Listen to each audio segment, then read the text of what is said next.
బొమ్మూరు రాఘవేంద్రనగర్ సచివాలయం 3లో నివసిస్తున్న వాసంశెట్టి విజయలక్ష్మి వైఎస్ఆర్సీపీ పార్టీ గృహసారథికి చెందిన ఇల్లు ప్రమాదవశాత్తు దగ్ధమైంది. ఆ కుటుంబాన్ని వైసీపీ రూరల్ కోఆర్డినేటర్ చందన నాగేశ్వర్ పరామర్శించి ప్రమాదం జరిగిన తీరును అడిగి తెలుసుకున్నారు. వాసంశెట్టి విజయలక్ష్మి కిరాణా దుకాణం, హోటల్ నడుపుకుంటూ జీవనం సాగిస్తోంది.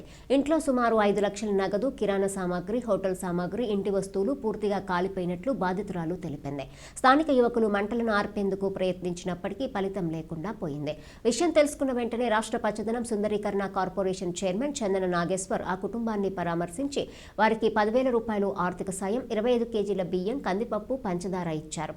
ప్రభుత్వ పరంగా బాధితులను ఆదుకుంటానని భరోసా కల్పించారు. వైఎస్ఆర్సీపీ కన్వీనర్లు మత్సేటి శివ, సద్గుణ రామారెడ్డి, త్యాగరాజు, చెల్లాయమ్మ, ముద్దాల అను, టీవీ రమణ, సుబ్బారెడ్డి, శేఖర్, సోమన శ్రీను, కాకులపాటి కుమార్, నాగులపల్లి ఆశ, కోటిపల్లి రవి, దుర్గా, పాపికొండ అనిల్, రూరల్ తహసీల్దారు పైడి చిన్నారావు, ఎంపీడీఓ శ్రీనివాసరావు తదితరులు ఆయన వెంట ఉన్నారు.